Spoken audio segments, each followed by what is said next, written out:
Alors bonjour tout le monde. Voici la capsule tant attendue pour le chapitre 3 qui comporte en fait la reproduction humaine. Vous allez voir, c'est un chapitre assez chargé, donc j'espère vraiment que vous avez commencé à étudier. On va regarder grossièrement là, les choses qui sont à apprendre pour l'examen. Principalement, ça va être, c'est sûr, là, de savoir toutes les parties du système reproducteur masculin et féminin. Si on commence pardon, par le système reproducteur masculin, on les a ici. Dans le fond, c'est ce que vous avez à votre page 66 dans votre manuel. Je vous conseille d'étudier peut-être avec cette image-là parce que vous avez tout dedans. En haut, complètement, on a la vessie, en fait, qui contient l'urine, vous le savez. Donc, c'est vraiment l'organe principal qui va servir lors de la miction et qui va s'écouler par le même trou, en fait, que le liquide séminal ou le sperme. En B, vous avez les deux petites glandes, si on veut, qui partent à partir du haut, là, vous les voyez, juste en bas de la vessie. C'est les vésicules séminales. Les vésicules séminales servent justement là, à produire le liquide séminal qui va se mélanger aux spermatozoïdes lors de l'éjaculation. En C, on a un organe assez important qui s'appelle la prostate. La prostate, en fait, va aussi servir à mélanger le liquide séminal avec le sperme. C'est le principal acteur dans ce rôle-là. En D, on a les glandes de Cowper. Les glandes de Cowper servent à lubrifier, si on veut, le conduit et aussi préparer là, à la venue des spermatozoïdes. Donc, c'est enlever un peu l'acidité ou enlever les traces d'urine dans le méa urinaire et dans euh, pardon, l'urètre. Donc, les spermatozoïdes vont pouvoir sortir par la suite. En même temps, c'est un lubrifiant naturel. On voit sa présence là, juste avant un peu l'éjaculation lors de l'érection du pénis. En E, pardon, on se transporte de l'autre côté. En E, on a le canal éjaculateur. C'est le premier bout de canal justement qui va servir à évacuer le sperme lors de l'éjaculation, d'où son nom, canal éjaculateur. En F, plus bas, autour du testicule, pardon, on a l'épididyme. Vous devez savoir que l'épididyme sert principalement à la maturation des spermatozoïdes. Une fois produit par les testicules en G, les spermatozoïdes vont finir leur développement dans l'épididyme pour ensuite s'en aller vers le canal éjaculateur où est-ce qu'ils vont être mélangés par les glandes séminales pour sortir de la verge. En H, on a le scrotum qui est en fait un sac de peau en fait qui va contenir les deux testicules. En I, juste à droite ici, on a le canal déférent. En fait, le canal déférent, c'est lui qui va apporter les spermatozoïdes matures vers le canal éjaculateur qu'on a vu précédemment en E. Donc c'est sûr, c'est tout le même tuyau, sauf que certaines portions du tuyau qu'on donne des noms différents, puisqu'ils ont principalement une fonction relativement différente. En J, assez facile, le pénis. En K, on a le corps spongieux et en L, le corps caverneux. Principalement, ça, c'est les tissus qui vont se gorger de sang et qui donnent justement la rigidité, si on veut, au pénis lors de la copulation pour pouvoir permettre là, de s'insérer dans le vagin correctement. Il faut qu'il soit relativement dur. En M, on a l'urètre. Donc l'urètre, c'est principalement elle aussi c'est lui qui va apporter l'urine à l'extérieur, mais qui va apporter aussi le sperme lors de l'éjaculation. En M, je viens de le dire, pardon, en N, c'est le gland. Donc, le gland, c'est la portion, si on veut, supérieure ou à l'extrémité du pénis. Le gland, principalement, c'est la région où est-ce qu'il y a le plus de terminaisons nerveuses. C'est ce qui va permettre aussi d'accroître le certain degré de plaisir lors des relations sexuelles. Voilà. Donc, le prépuce, certaines personnes l'ont toujours, certaines personnes, pour des raisons médicales, ne l'ont plus, ou des raisons religieuses. Donc, le prépuce, c'est la peau qui vient recouvrir le gland. Et en P, tout comme les filles, il y a le méa urinaire, en fait, qui est la portion extrême où est-ce que l'ouverture, si on veut, où va s'écouler urine et sperme. Donc, principalement, je vous suggère de pas mal connaître tout ça. C'est mieux de plus en savoir que moins en savoir. On va aller maintenant du côté du système reproducteur féminin. Interne principalement, parce que externe, vous pouvez le revoir dans votre livre, c'est quand même assez simple. Vous avez petites lèvres, grandes lèvres, glande de Bartholin, orifice vaginal, clitoris. Donc c'est quand même assez simple. Vous allez juste aller revoir la petite image que vous avez dans votre cahier. Système reproducteur féminin interne. On commence, si on veut, on va prendre l'image de droite. Là. Personnellement, j'aime bien comment elle est un peu mieux faite, là, si on veut, parce que l'autre, c'est une vue de côté. Donc, on commence par les deux ovaires qui sont situés de part et d'autre de l'utérus. Les ovaires, leur fonction principale, vous devez savoir que c'est eux qui vont produire les ovules. Ensuite, juste à côté, on a les trompes de Fallope qui vont capter l'ovule à chaque mois. Parce qu'il faut se rappeler qu'à chaque mois, les filles sont prêtes à avoir, ça c'est après la puberté, là, chaque fille est capable d'avoir un enfant à chaque mois. Ensuite de ça, on se dirige à l'extrémité des trompes de Fallope, on se dirige directement vers l'utérus. L'utérus, c'est l'endroit où est-ce que le bébé va se développer si justement il y a une fécondation. Sur l'image de gauche, on voit bien la vessie qui est juste en devant de l'utérus. C'est sûr qu'on ne la voit pas sur l'image de droite parce que c'est pas le principal intéressé, puis ça viendrait nous cacher, si on veut, l'utérus parce que la vessie est directement vis-à-vis. Le col de l'utérus, en fait, c'est la portion qui vient séparer le vagin de l'utérus. Et le vagin, vous aurez compris, c'est l'orifice qu'on voit là où est-ce que le pénis va rentrer lors d'une relation sexuelle pour venir déposer le sperme. Les spermatozoïdes vont se rendre jusqu'à l'utérus, trompe de Fallope, et aller féconder un ovule dans les trompes de Fallope. Jusque-là, j'espère que ça va bien. Donc, on a déjà passé 3.1. On va se rendre à 3.2, pardon. Les gamètes et la fécondation. Vous devez savoir qu'il y a deux types de gamètes principales. On a les gamètes mâles, qu'on appelle les spermatozoïdes. Et on a les gamètes femelles, qu'on appelle les ovules. Donc ça, vous êtes supposé savoir ça. J'espère que vous en rappelez. Essayez de vous rappeler aussi de la manière qu'on écrit spermatozoïde. Je sais que c'est un mot qui est un peu bizarre, que vous n'avez pas écrit souvent. Mais vous êtes capable. Donc, c'est quoi un gamète? En fait, c'est une cellule mature, c'est des cellules matures, pardon, compatibles, qui vont être capables de fusionner ensemble pour former un nouvel être humain. Donc, le spermatozoïde et l'ovule, lorsqu'ils se mélangent, vont produire éventuellement un nouvel être humain. On a une image ici d'un spermatozoïde, un seul qui est capable de féconder l'ovule. On va aller du côté des spermatozoïdes maintenant. Les principales parties du spermatozoïde, là, on a la tête, la pièce intermédiaire puis la queue. Donc la queue, principalement, c'est le flagelle. La pièce intermédiaire, tout ce que c'est principalement, c'est des mitochondries. Mitochondries qui, je le rappelle, servent essentiellement à fournir de l'énergie. Donc c'est sûr qu'un spermatozoïde, ça a besoin de beaucoup d'énergie parce que ça va se déplacer assez rapidement et dans des conditions assez extrêmes, comme on l'a vu dans la vidéo, jusqu'à les trompes de Fallope où est-ce qu'il va pouvoir féconder l'ovule. Ensuite, on a le noyau dans lequel on a tous les chromosomes qui vont servir à produire le nouvel être humain. Donc 23 chromosomes du spermatozoïde, puis il y a 23 chromosomes dans l'ovule. Les deux ensemble vont former 46 chromosomes du nouvel individu. Donc le spermatozoïde est aussi appelé gamète mâle. Il est fabriqué par les testicules depuis la puberté jusqu'à la mort. Les gars, on est capable de faire ça. Les filles, vous ne pouvez pas. Nous, on peut produire en fait. On peut se reproduire jusqu'à notre mort parce qu'on produit des nouveaux spermatozoïdes à tous les jours.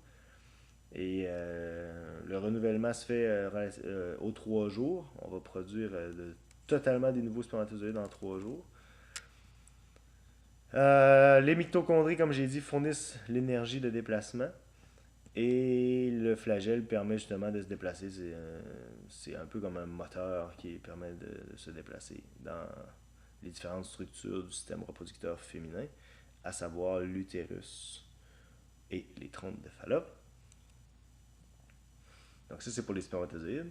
On va aller du côté de l'ovule maintenant. Donc l'ovule, c'est ce qu'on a ici. On appelle ça le gamète femelle. Il est fabriqué par les ovaires depuis la puberté. Une femme produit environ 400 ovules dans sa vie. un par mois.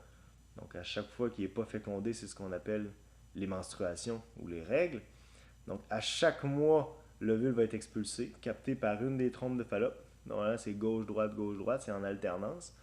Grossièrement, l'ovule a environ 24 heures pour être fécondé.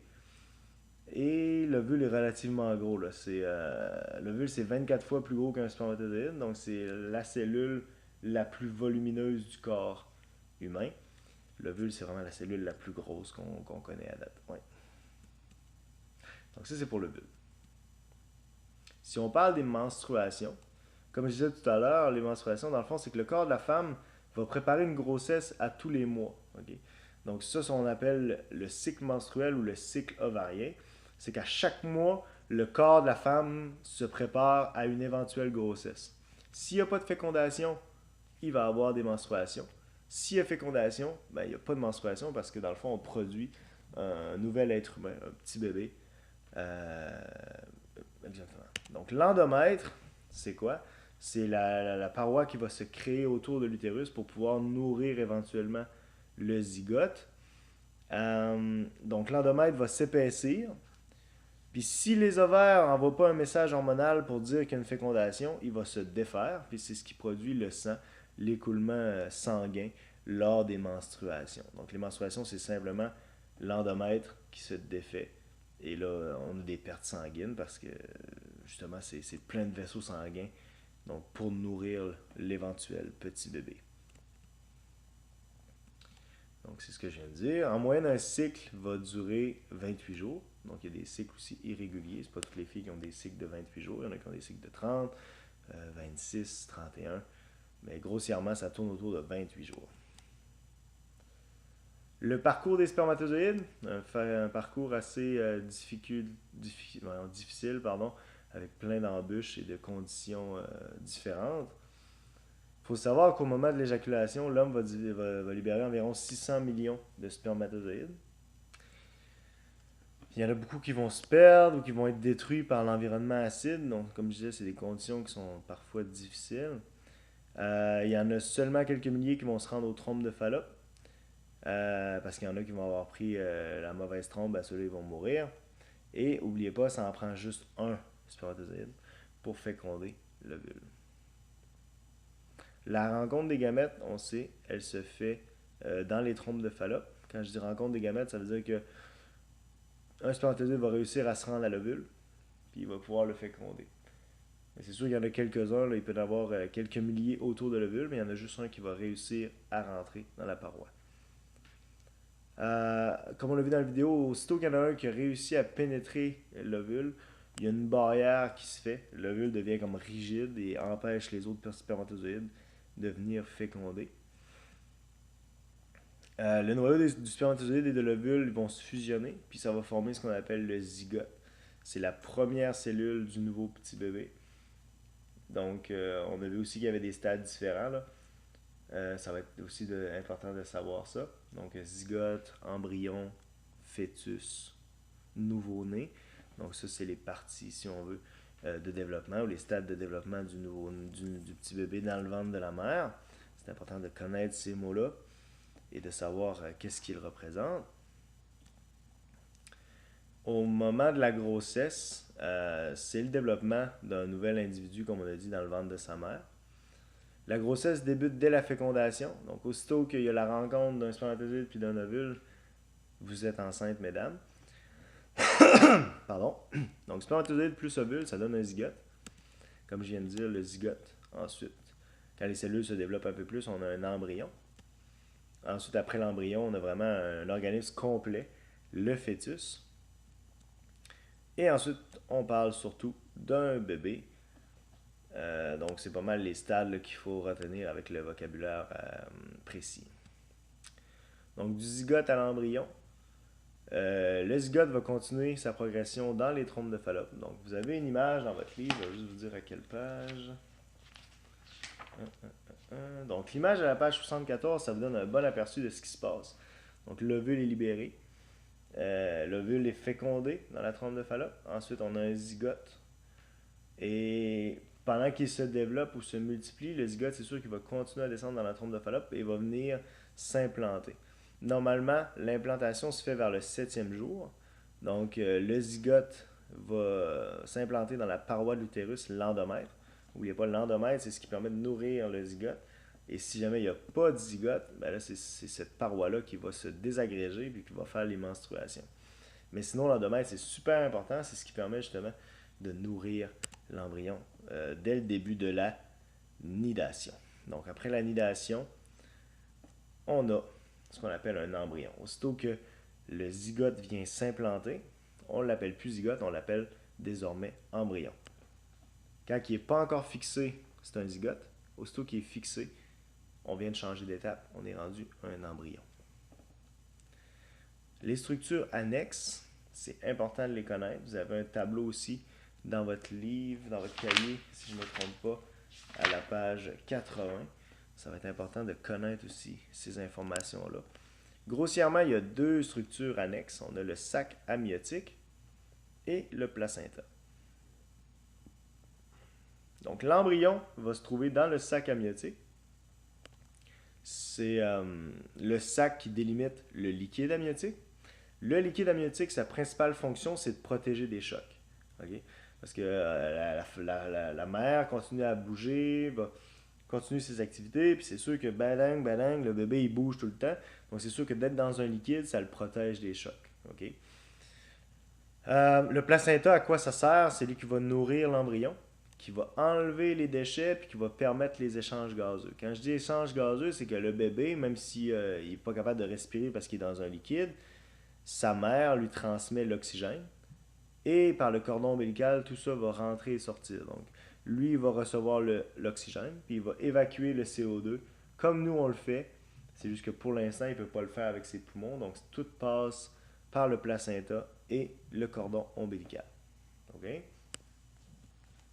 Donc, le tableau en question de la page 80, vous l'avez ici, vous l'avez dans vos notes. Donc, maintenant, vous pouvez faire pause sur la vidéo si vous n'avez pas pris en note comme il faut les réponses. Vous l'avez tout ici. Donc, l'endomètre, ça sert à quoi? C'est elle qui va nourrir l'embryon pendant la nidation seulement. Le placenta, c'est quand que c'est la structure justement externe, l'espèce de poche qui va nourrir l'embryon ou le fœtus. Donc, aussitôt qu'on devient un fœtus aussi, le placenta est pas mal plus développé. Il débarrasse des déchets, assure les échanges respiratoires avec la mère, c'est ce que je viens de dire. Le cordon ombilical, à quoi il sert? C'est de relier le placenta à l'embryon. Donc, le placenta qui est principalement une structure entre la mère et le fils, ou entre, pas le fils, mais entre la mère et le bébé. C'est le cordon qui fait votre nombril aujourd'hui. Le liquide amniotique, c'est pour protéger l'embryon ou le fœtus contre les chocs. Le sac amniotique, c'est enfermer l'embryon et le liquide amniotique. Okay? Donc, c'est vraiment, c'est ce qui délimite, si on veut, le sac amniotique et le placenta. C'est deux structures différentes. Donc, connaître principalement ces structures-là et à quoi elles servent aussi. Donc, ça va être de relire ça puis d'essayer de mémoriser ça pour bien comprendre les différentes structures. Vous avez une image aussi à la page 80 qui est en haut qui vous permet de savoir, vous avez juste à vous identifier avec les lettres qui sont là, A, B, C, D, E, pour tout savoir sur ces structures-là.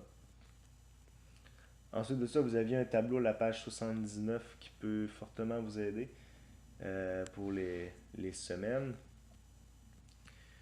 Donc, les cellules d'embryon vont se diviser puis vont être spécialisées. Donc, on ne devient plus un embryon, on devient un fœtus. Aussitôt que les fonctions sont établies et que le nouveau-né devient de plus en plus développé, on parle maintenant d'un fœtus. Même s'il n'est pas très gros, quand tous ces organes sont formés, on va parler d'un fœtus.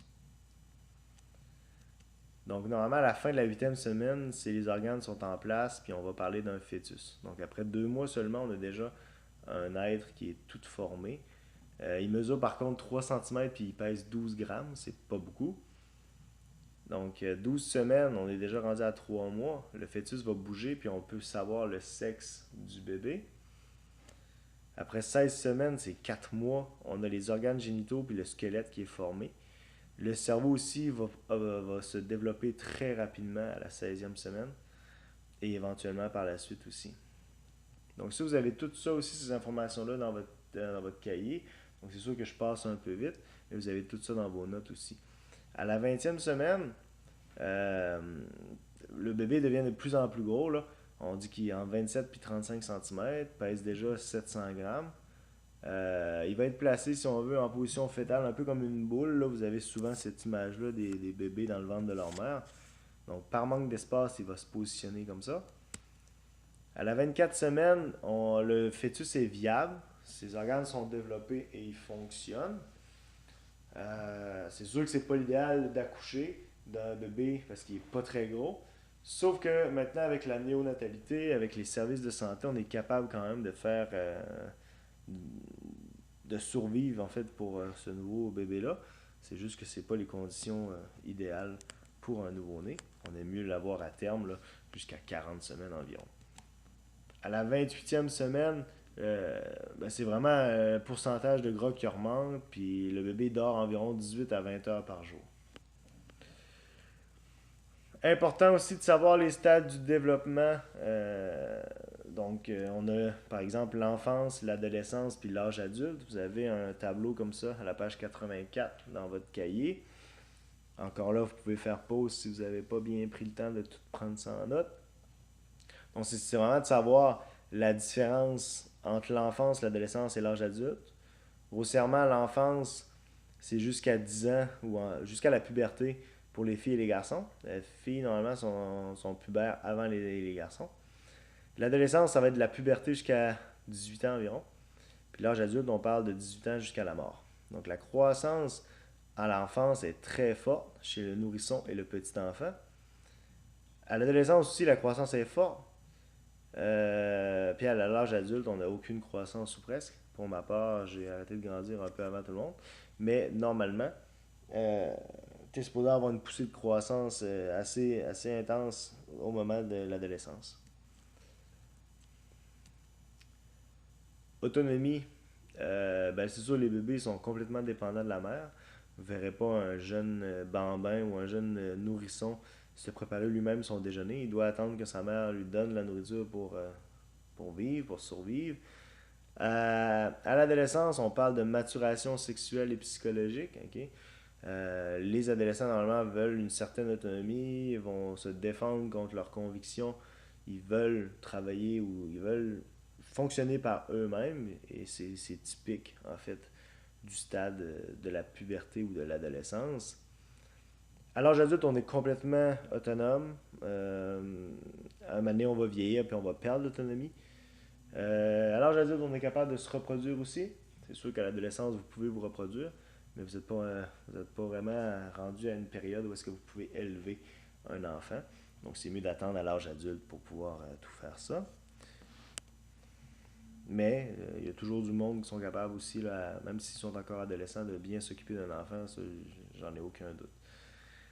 Particularité divisée en 4 étapes. On a le nouveau-né, le nourrisson, la petite enfance et l'enfance. À l'adolescence, c'est marqué par la puberté. Dans le fond, c'est l'acquisition du comportement sexuel ou de la maturation des organes génitaux. Puis à l'âge adulte, c'est vraiment le vieillissement des organes. Les femmes sont fertiles jusqu'à la ménopause, puis les hommes, on l'a dit tout à l'heure, sont fertiles jusqu'à leur mort. Donc ça, c'est important de savoir ça. Contraception, principalement, c'est de savoir un peu les sortes de contraceptifs. Il y en a qui sont hormonaux, il y en a qui sont juste physiques, par exemple un condom masculin, féminin. Il y en a d'autres que, par exemple, comme la pilule doit être prise, puis c'est vraiment hormonal, ça empêche la maturation des cellules sexuelles et tout. Donc c'est principalement de savoir ça. De savoir aussi le comportement à adopter face à la contraception. À quoi ça sert la contraception? Ok. Contraception, c'est les moyens utilisés pour éviter une grossesse. C'est toujours temporaire et réversible, comme j'ai dit en classe. Donc pour la contraception, ça serait de relire un peu ces pages dans son cahier et relire les questions aussi que vous avez répondues. Pour les infections transmissibles sexuellement et par le sang, dans le fond ITSS, je ne vous demanderai pas de toutes les savoir et de me dire les symptômes, les traitements, etc. Mais c'est de savoir, comme dans les pages 101, dans les pages 101, 102, en fait, les exercices que vous avez fait dans ces pages-là, c'est de connaître les comportements qui permettent d'éviter une ITSS, des problèmes majeurs liés aux ITSS, les risques, des gestes responsables quand tu sais que tu es infecté, quel comportement tu dois adopter, des trucs comme ça. Je ne demanderai pas spécifiquement de me parler des ITSS, mais de connaître là, les inconvénients, les comportements adoptés et ces choses-là. Donc, relisez comme il faut vos exercices, page 101, 102, 103 peut-être, et vous allez avoir une bonne idée de ce qu'il faut faire à l'examen. Donc, sur ce, je vous laisse là-dessus. Bonne étude, bonne écoute, et on se revoit au début de la semaine. Salut tout le monde.